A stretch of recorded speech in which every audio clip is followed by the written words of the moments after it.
Hey, greetings and salutations, everyone. We're finally here. You've turned into On Air with Walt, and I am Walt Lusk, your host. And in Houston is none other than the three-time world champion, Reggie Sweet Johnson. And he's on a Zoom, and we're going to bring him in. Let's see here. Hey, Reggie. Welcome. Hey, how you doing, Walt? I'm doing great, and I know we were supposed to do this last week, and I guess we're going to be dedicating this to your mentor and individual that got you started at age 12 into boxing, Kenneth I-Man Walker. Yes, that's my my uncle, my mother's, my late mother's brother, and we just lost him a couple of weeks ago, and he is the one that really got me started in boxing at the age of 12, took me to the Salvation Army Boys Club, introduced me to the late Mr. James Carter, who became my mentor, boxing coach, and father figure. Wow, that man, that must have had a huge impact on you. Oh, absolutely, it did, and just me finding boxing, being brought up in Fifth Ward, Houston, Texas. Being in that atmosphere, I had something that I loved and just was totally focused on was boxing when I found boxing. I quit playing other sports. That's what I read, that you really enjoyed and enjoy boxing. Oh, absolutely. I love boxing. No doubt. Now, when I say three-time world champion, what that means, folks, is he's gotten three different world championships in three different leagues. And we're going to talk about his journey on that. But and he's even, of course, made it into the International Boxing Hall of Fame as well. So there you go. Congratulations, Reggie. That's awesome. Well, let me clear that up. My name has came up. Eventually, I'm going to get in, but I haven't been. Oh, gosh, I must have misread it. My error. My bad. I thought in 2017, you were supposed to be in there. In 2017. That's the year that my name came up. But, whenever your name come up, you're going to eventually get in. I just want to be here when I get in. Well, there's no doubt about that. You're young enough, for goodness sakes. Yeah. You should be in, for goodness sakes, if anybody has my vote. Right. So you were introduced at a young age in a rough neighborhood to boxing, and so and I understand also as an amateur. I'm going to throw this out. When you left the amateur world, you were 96-12. Yes, 96-12. Yeah, 96-12. I mean, that's huge in and of itself. Yeah. That's a good record. But let me tell you something about that 96-12. My first fight, I got disqualified for slapping. I was throwing punches so fast. That's when they had the white on the end of the gloves, and I wasn't turning the punches over. I went on to lose 3 more amateur fights at the age of 12, and when I won that next fight, the 5th fight, I think the next time I lost, I was in the JO Nationals and I lost in the finals. And I think at that particular time I had like 30-something fights, almost 40 amateur fights. So even though you had 12 losses, the first 3 or so were just warm-ups. Yeah, well, I guess you can call it warm-ups, but everybody was like, man, this Reggie lost that fight and he's still smiling, he's still happy. But I was just happy to be in that boxing ring, man. I had landed where I knew where God wanted me to land. I just loved boxing. And I'm sure as far as, what you were doing, you were, visualizing and shooting and shooting for visually to win. And obviously you made it. And that's, as they say, half the battle is you're in the ring. Well, initially right out the gate, when you find something that you love to do, and it was like second nature to me. I was first put in there with a guy that had all that experience, and I held my own. I didn't know nothing about a gold medal or the major tournaments that you can go out there and win, and then all that was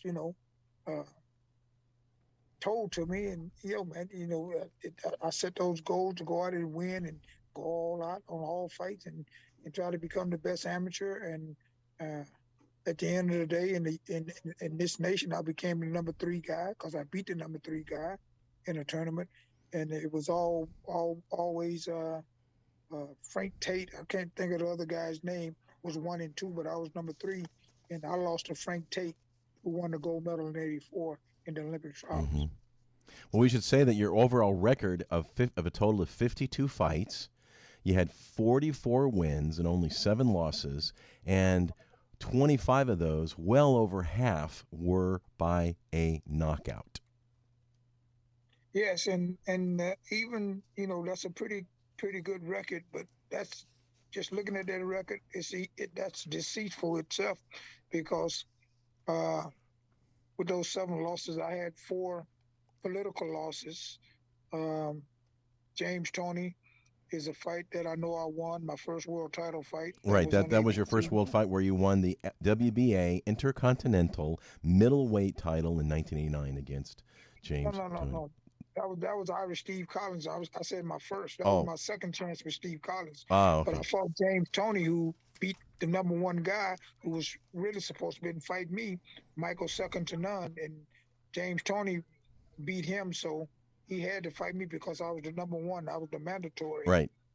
Yeah, the mandatory. Yeah. So that was in '89. So that's when you started on your world championship journeys. Right. Well, no, my first world title fight was in '91, and then I came back and won it in '92 after they ripped me off the first time with James Toney.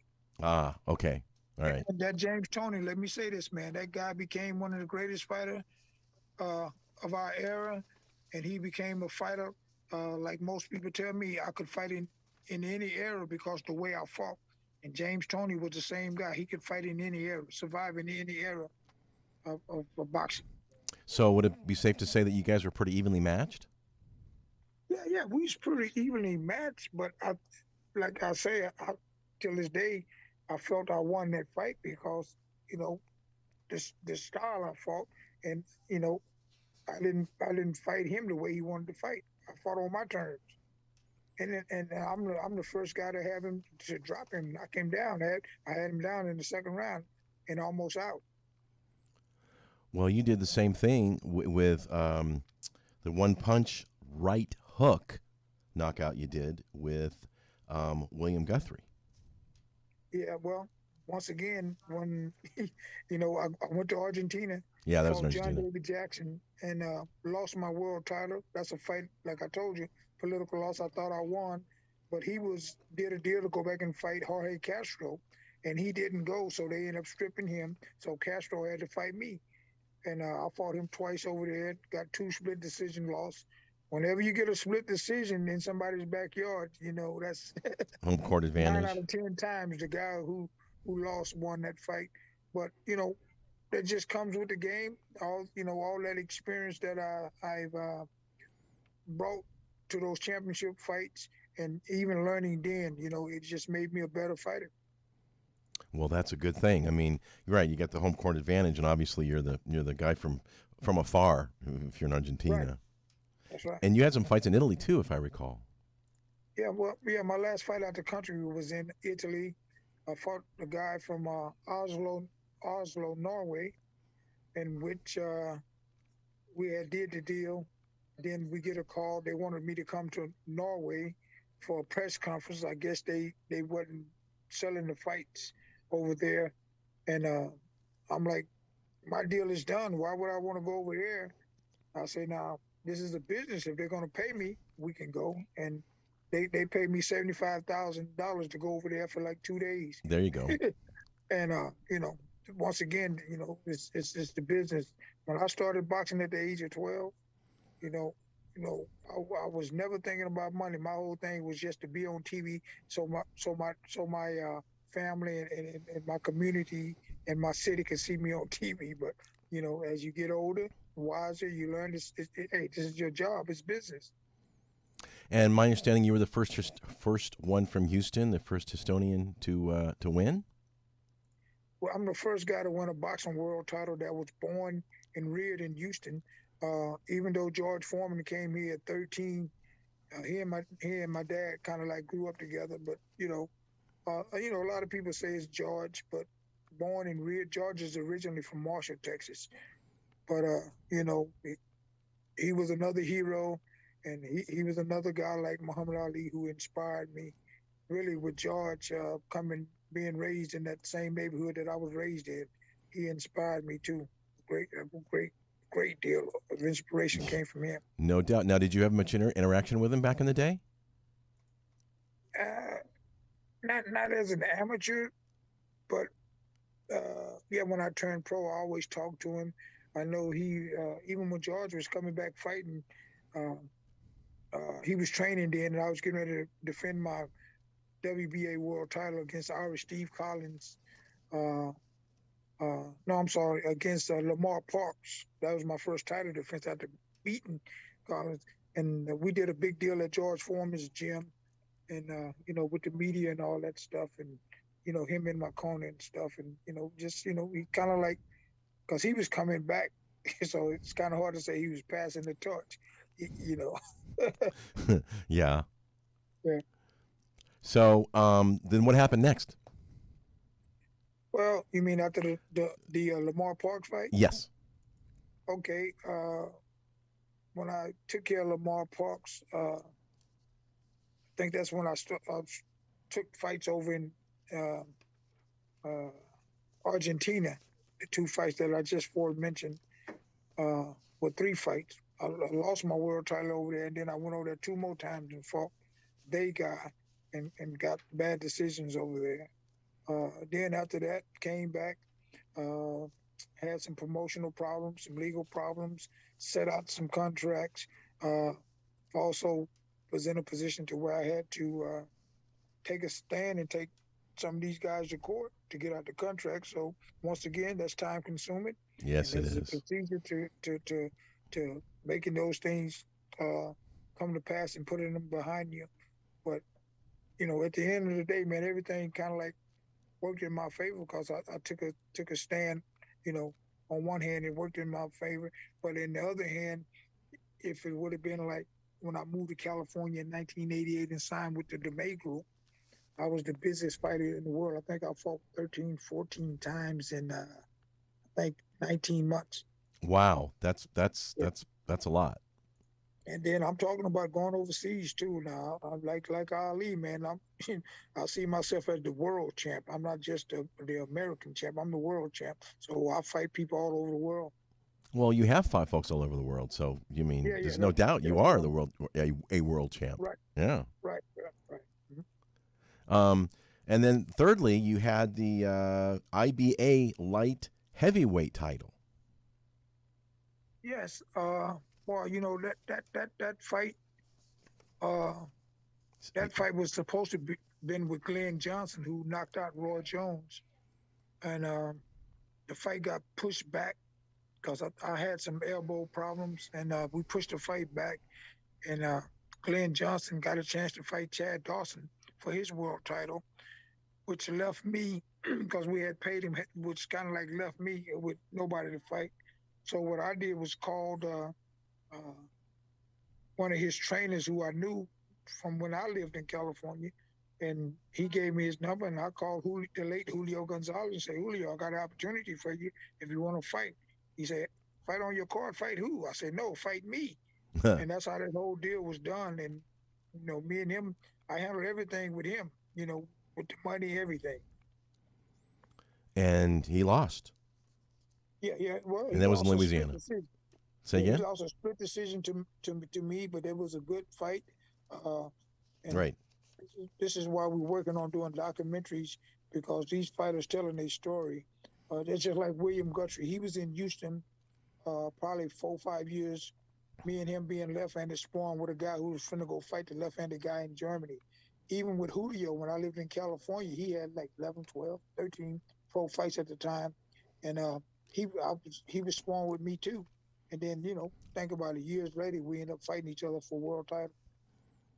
There you go. Now, you and I chatted earlier today about the project you're working on before all the shenanigans happened with this COVID thing, doing on a documentary of sorts. So tell us about that. Yeah, well, I did mention to you about the documentaries, working on that, talking to some people. But the thing we have at the table now, I've been working on for 5 years. It's called the Forever Champions World Tour, where we all the fighters come together and we travel and connect with the boxing fans. Of course, everywhere we go, we're going to give back, doing charity, detention centers, girls and boys clubs, the people who serve this great nation. We would like to go tap in and talk to them, and doing autograph shows and doing a black tie dinner event, raising money for worthy causes, giving back. And that's what you're kind of doing now, don't you? Don't you have a charity that you work for with now? Yeah, I'm at a charity right now in Shepherd, Texas, which is about 60 miles from Houston. This is where my mother's mother then was raised, and I've been doing events with them like this for like probably a little over 12 years, and they have a big event that they shut down, but we're going to start it back called Hug a Tree, Kiss a Fish, and it's a big fishing event with kids of different ages and then even grown people, catch fish, and whoever win big trophies who catch the most fish. But right now we're having a round table with the young kids because they've been having problems with the kids out here. Well, And yeah, this I is mean, just a lot of kids. second Thursday. Yeah, well, a lot of Yeah. kids are just not in school. They're being taught with Zoom, and it's just not working at all. Oh, absolutely. It's not And working at all. we got one young lady who's let me lower it down a little bit. Got one young lady who's been raped out here, and then the fighting, and then the drugs. But man, these just sitting here talking to these kids, man, it's like they we got their undivided attention, Yeah. and just them knowing that there's somebody, you know, uh, here for them, standing with them, wanting them and teaching them to do the right thing, and then everybody's telling their stories.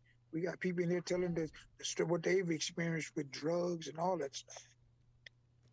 Yeah, I mean, it's important to have mentors and people that have been there and trying to enlighten them of what's ahead or not if they continue with what they're doing.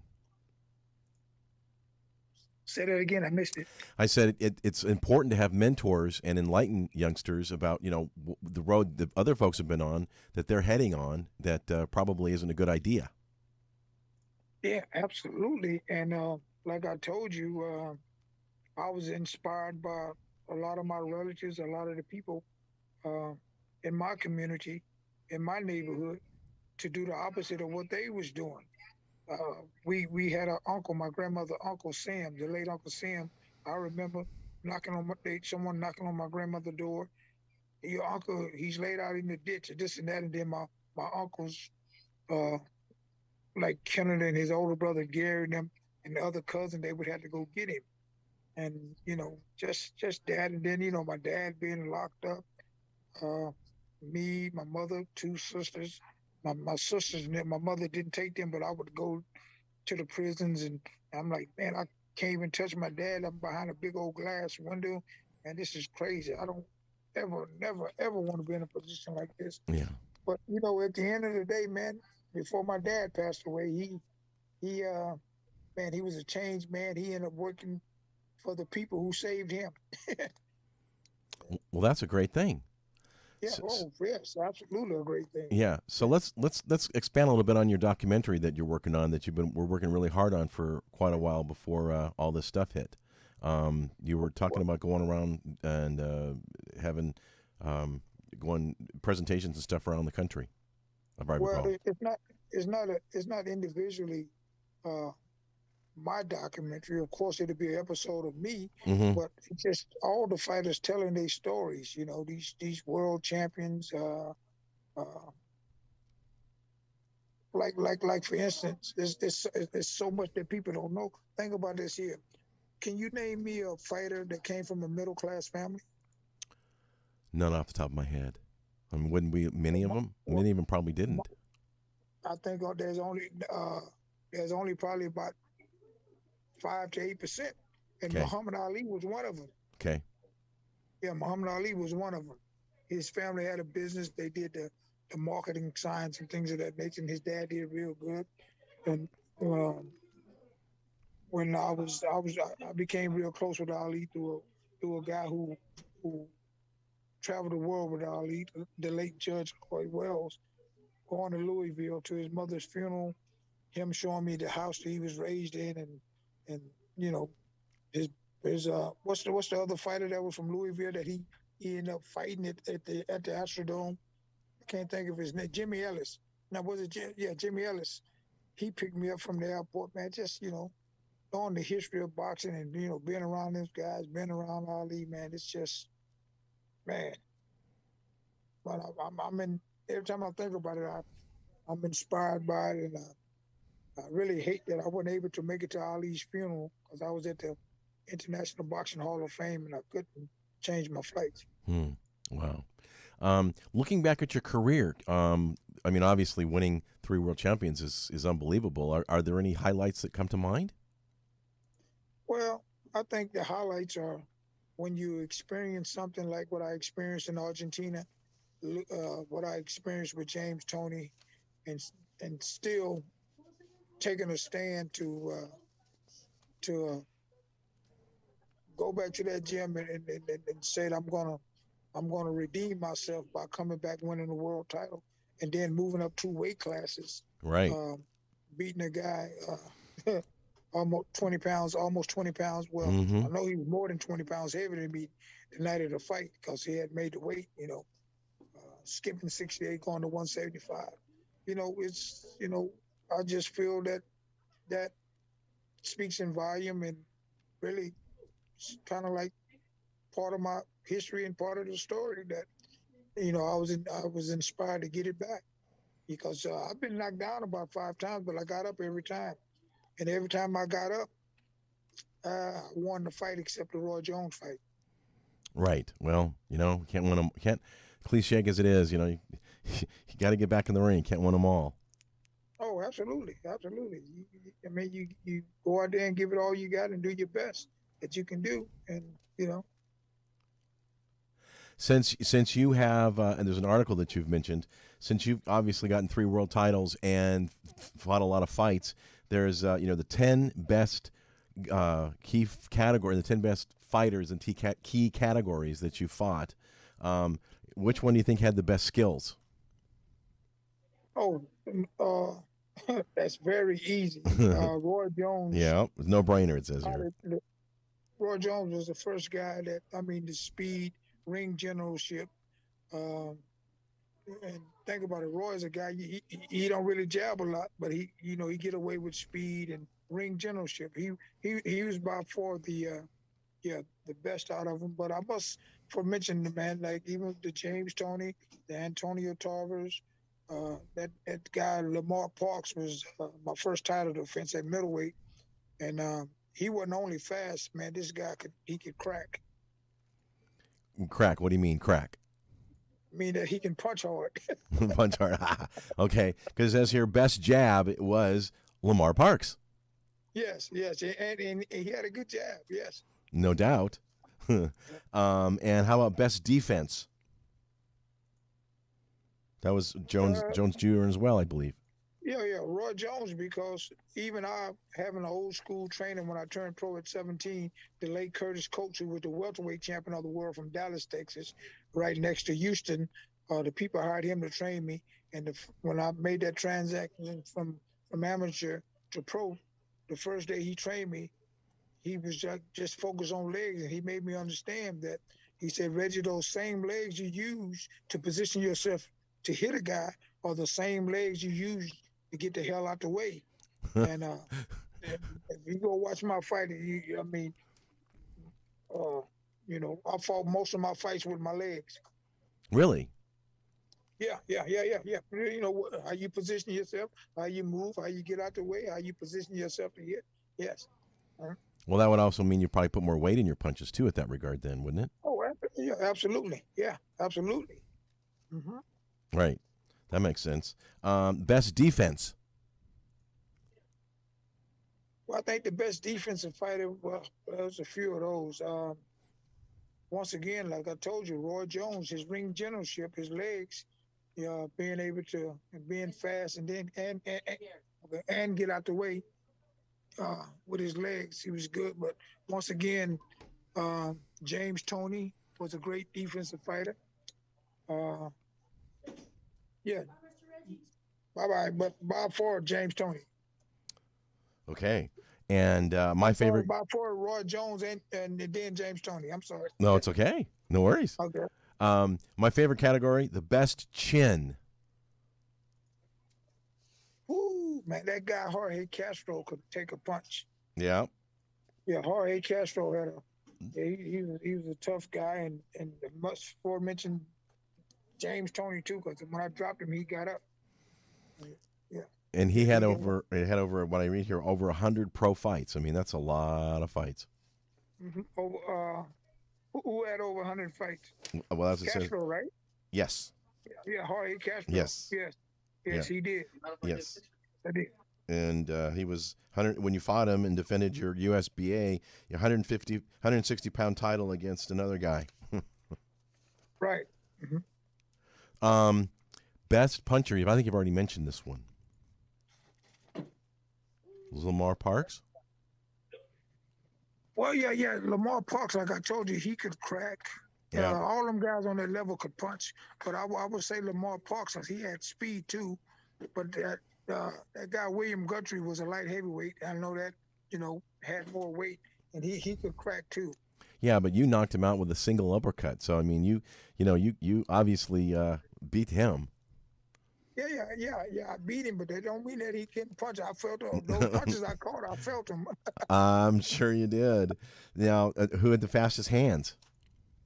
Oh, by far, Roy Jones. Yeah, Roy Jones. Yeah, by far it says here. Yep. And your friend, he had fast hands. I think of him. And Muhammad Ali turned the lights off at being in bed before the room got dark. Yeah.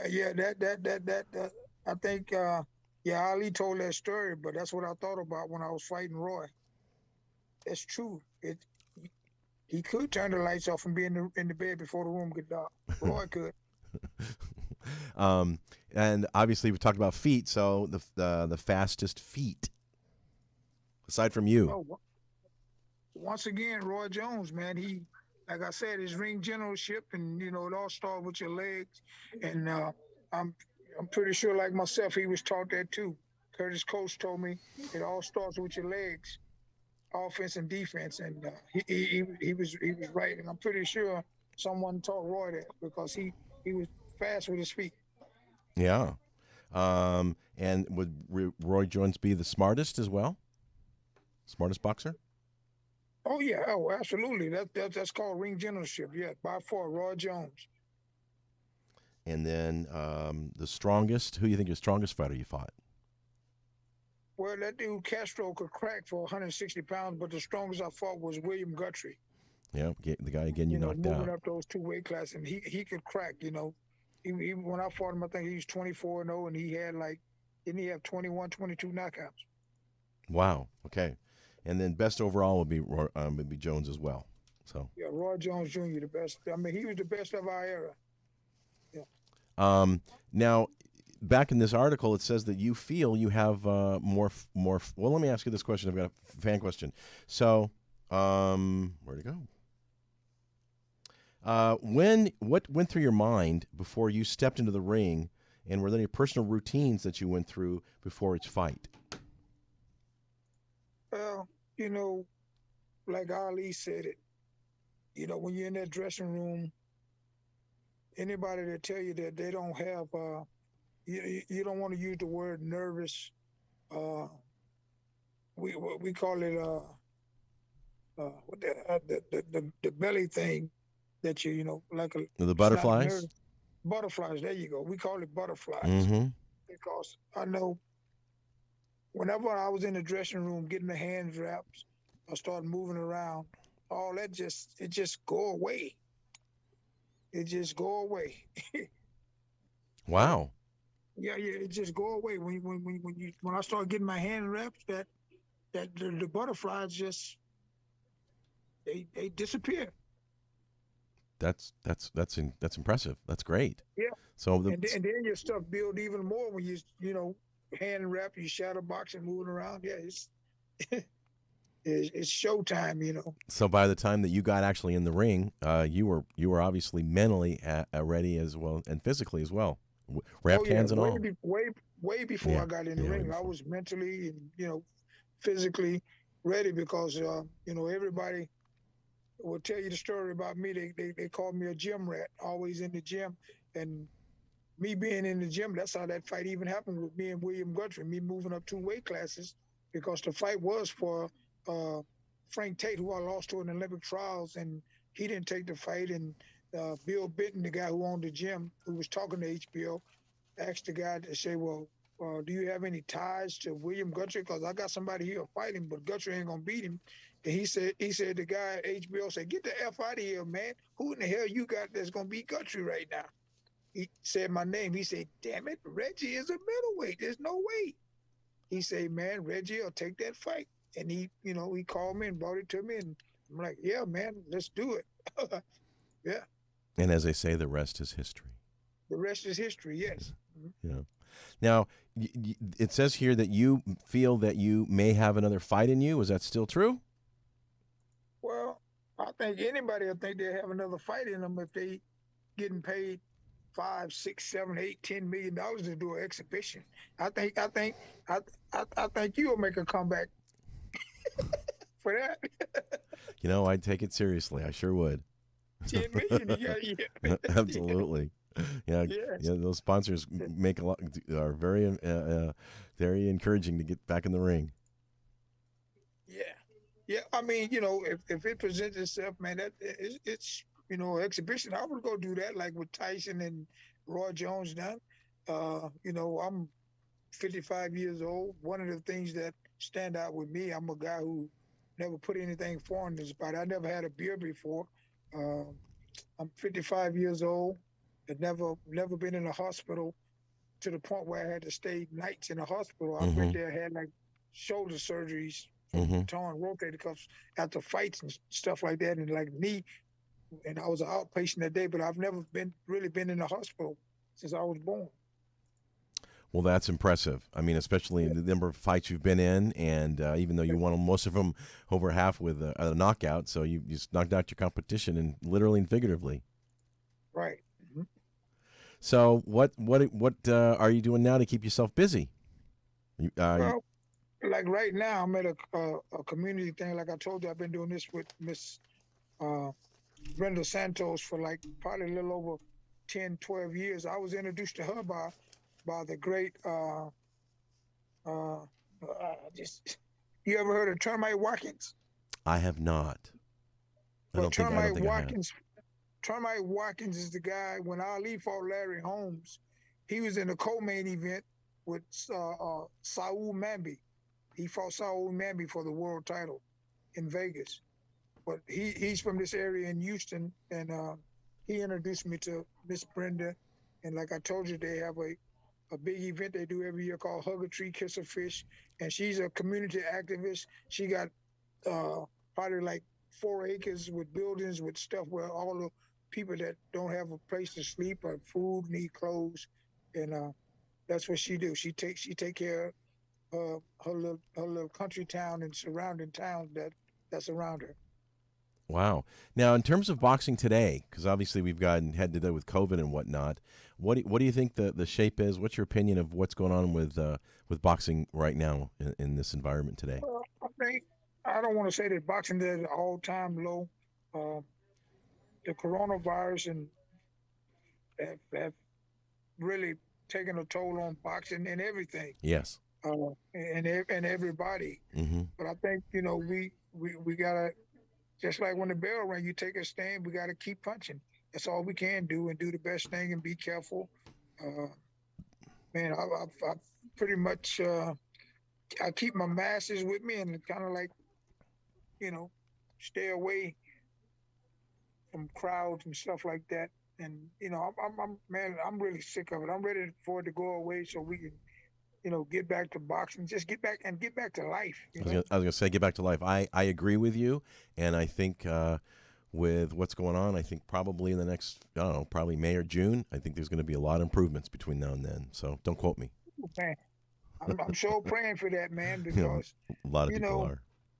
I just had this dialogue with somebody the other day, and we was talking about this, and this is a world order, and it's just hard to believe that you got a certain group of people, or people that with the mindset to say, I'm gonna kill millions, thousands and millions of people just to accomplish what I want to accomplish. That's just like if somebody were to break into my house and try to rob and hurt me and my family, I shoot, get my gun, shoot and kill them. I'm still gonna lose sleep at night.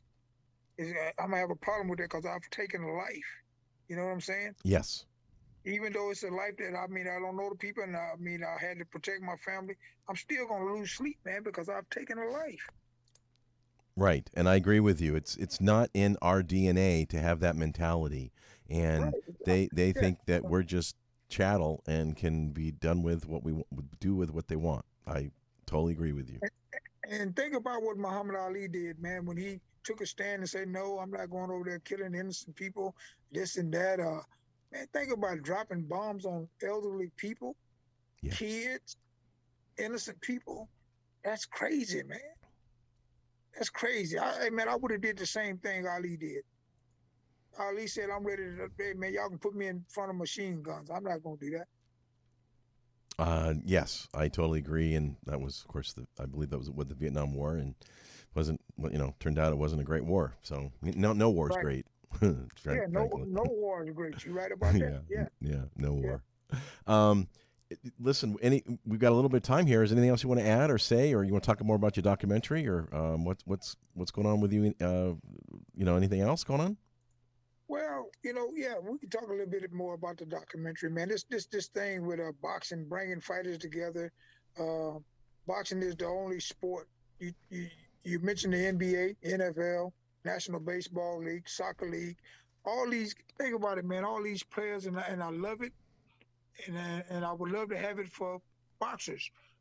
When those guys are in the league for so long, I think it's 4 or 5 years, they get a check for the rest of their life. These guys has went out there and generated for the owners billions and trillions of dollars.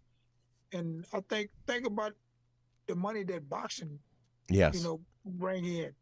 We need to have something in place that take care of boxers, man. There's so many fighters homeless, Yeah, living on the street. and they'll have medical issues from it too. Yeah. And that's another thing, man. I'm even talking to some people with the stimulus stuff that's helping people, get bringing back their memories and charging up their brain and helping people, man. Just, they got people can't hardly walk. Boxing, man, the mental, man, it's crazy. And I talked to, do you remember Jerry McCullough? Vaguely. Jerry McCullough is the one that got messed up in London, UK. He's fighting Algebin. He was really beating Algebin, and then all of a sudden he's just like fainted out. And his sister been taking care of him for 27 years. Wow. And I talk to her at least 2 or 3 times a week. Wow. And I could hear him in the background, just talking, hollering and stuff. It's a sad deal, man. No, it's not. It's not. It's entertainment, but there's a lot at it, and a lot goes into it, and you guys pay a very, very, very high cost. Absolutely, and boxing was my passion, and my passion now, since I don't box anymore, is making the ultimate sport of boxing a better place, taking care of the fighters, and making the sport stand for the fighters. Now think about it. We got referees, we got judges, we got timekeepers, we got commentators. Yep. A lot of times when that bell ring, they're making more money than the 2 guys who got their health and life on the line. Think about that. Yep. It's true. And if it wasn't those 2 boxers, there's nothing. Nothing would happen. And that's why the tour is just pretty much just focusing based on connecting with the fans. Because if you really think about it, the fans are the ones who really write the checks, because that's where the money comes from. Yes, that's true. Yeah. Mm-hmm. And I think boxing has more loyal fans than almost any other sport. Oh, absolutely. Mm-hmm. Yeah. And I'm sure you've got a lot of fans still that follow you. Oh yeah, absolutely, man. Facebook, Instagram. Yeah. and I don't even have a YouTube channel, man. You should see all the stuff out there. A lot of my history is out there, just boxing related people put it out there. And we're working on building a website and building up the YouTube. Uh, Booker T, who is a wrestler, his brother Stevie Ray. Me and Stevie Ray is real close. They was tag team Yeah. WWE wrestlers. This guy make like $8,000 a month just cause his YouTube channel. Well, there's Some people getting paid more than that. there's a guy like you, fire up your social media, right? YouTube and Instagram and all. You could have a presence as well as make some money and have an impact too. Oh, absolutely, absolutely, and that's what I'm working on also too. And also I'm gonna build a website like Roy Jones. Roy Jones be sleeping making money. He's selling memorabilia. I sell memorabilia too, mostly overseas. But if you got a website people can go to, they can just order their stuff, and you at home sleeping making money. Now, do you have a website now? No. I said You're getting more put together. Like I say, you could promote it here. So, okay, preview of coming attractions. Right. Mm-hmm. Well, looking at boxing overall these days, are there any big boxers in your mind that are worthy of attention, and upcoming boxers you think have a chance at making an impact and winning? Oh, yeah, the guy Crawford, Spence, Canelo, and they got a couple of other fighters that I've seen, man, that are really on their way, man. I'm trying to think of the one guy name. He's like 25 and over, 24 knockouts. I think boxing will come back, but fighters like me got to get involved. Think about it, and they wondering why America, the men, we haven't won a gold medal since 2004. Andre Ward. But think about this: all the old school trainers has died off, and there's very few trainers that are training fighters who was trained by the old school trainers. Well, and I'm going to go out on a limb here, my friend, and say I think there's too many soy boys out there too here in the United States. You say soy boys? I did. Yeah.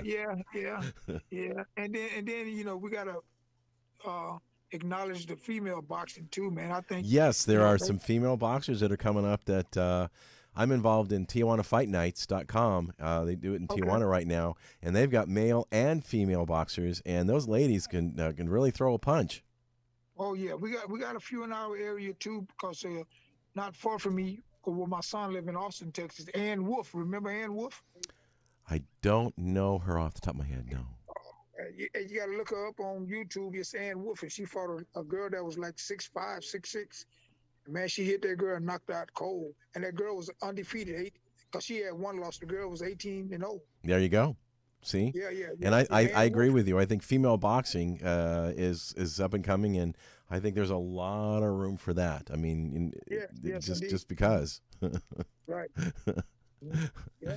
So, I mean, you're working on your website. Do you even have a website address that you're going to be working with, or anything like that you can mention that we can promote down the road? I had one before, but it's been years ago. But we're working on putting all that together with the website, and it's going to probably be ReggieSweetJohnson.com or something like that. Okay. All right. And you've got a huge family, I understand, as well, which keeps you busy than anything with all the kids and grandkids. Oh yeah. I got 1, 2, 3. I got 5 grandkids. Yeah, 5 grandkids. Got a huge family, and I just told you about Kenneth Man Walker. We just lost him. If it wasn't for him, I wouldn't have never experienced boxing to make me carry on and come to the point of saying, hey man, this is my life. This is what I love. This is what I want to become. This is what I want to do. And I know that family has impacted you in a big way when you were young, age 12, in getting involved. And so I know family is very, very important. Oh, absolutely, man. Yeah, absolutely. Another thing that's out there too is in 2003, when my dad passed away from my grandmother from Tucson, Arizona. We were sitting at the table, and she was telling me about my grandfather who died when I was 2. How he was sneaking off boxing. She didn't want him boxing, but he was boxing. And wow, that'd be tough to hide. Yeah, his name was Nathaniel Johnson, and he was related to the great Jack Johnson. Ah, As a matter of fact, he changed his name from Nathaniel to Jack. And when I buried my dad, who was laid right next to his dad, I'm looking at this tombstone, Jack Johnson. And keep in mind, at the time, my grandmother, she's deceased now. She died at 99. She was 91 years old when she told me that. wow! And you didn't even know. You didn't even know until then, huh? Yeah, I didn't even know. Oh my goodness! Way at the way at the end. Wow. Right. Mm-hmm. Well, she probably didn't know or didn't want people to know. Yeah. Wow. Mm-hmm. So boxing goes way back in your family. Oh, way back. Yeah, the history is deep. Uncles, I got a couple of cousins like Golden Johnson. He fought Sugar Shane Mosley for the world title. That's my cousin. Wow. Yeah. Mm-hmm. Wow. Okay. Well, anything else you'd like to add to before we sign off? I think this is. I just like to, man, thank you, man, for sharing this platform with me. I would like to introduce you to a young lady. Sure, love to. Hey, Brenda. As I said, more the merrier. I want to introduce you to somebody. Sure. Come on down. I want you to sit down right here. Just hold that to you. I want to hug a treat, kiss a fish. This is Brenda Santos in Shepherd, Texas, where my grandmother and them was raised and born. She have a event she do here. She's the greatest community activist of all time. Oh. Well, welcome. And I know you guys are doing some fabulous things out there. Yes, sir. We're just right now finishing up our Get It Off Your Chest program, which Reggie's a big part of. It's where these kids are able to come in and express themselves and get some deep emotions off their chest. So it's saving lives, and I'm pretty excited. It's saving lives and have an impact along the way. There's nothing better. Yes, sir. So, well, thanks. Well, it's a pleasure meeting you. Pleasure as well. Thanks for stopping by. Yes, sir. Here's Reggie. Thanks. Yes, this is unbelievable, man. You wouldn't understand until you see this with your own eyes what this lady do for this country town here and surrounding areas. It's amazing, man. She done saved a lot of lives and saved a lot of people, took a lot of people off the street, fed a lot of people, clothed a lot of people, and Now again, what's the name of the outfit? The Community and Children's Impact Center. Okay, because you guys are just getting started, and I know it's just going to get bigger, and better and better. Oh no, she's been doing this for 19 years. It's been 19 years. Well, okay. I said that I've only been with her like about 10 years. Okay, all right. Well, I still think it's going to get bigger and better. Oh yeah, it's gonna get bigger and better. Yeah, and then when you have people in your county telling you no, you handicapping people, you don't do that. She overlook all that stuff and she keep doing it. Well, you both are folks with a mission, and that's a fabulous example to lead. So thanks, Reggie. We're out of time. God bless. Okay. Keep up the good work. We'll stay in touch. I want to hear more about your documentary. And folks, this has been Reggie Sweet Jackson, 3-time world boxing champion, and they're in Houston and making an impact still here and around the world. Hey, you said Reggie Jackson. I'm sorry. The baseball guy. I'm sorry. I wish I could hear. I'm Reggie Johnson. I'm sorry. My apologies. Wow, my bad. My bad. Reggie Sweet Johnson. Should read my notes. Yeah, look at some of that YouTube stuff. They call me Reggie Jackson too. They always get it mixed up. Well, you can call me anything you want. Just don't call me late for dinner. So. There you go. All right. God bless, my friend. Pleasure, man. Take care. Thanks for sharing your platform with me. My pleasure. God bless. All right.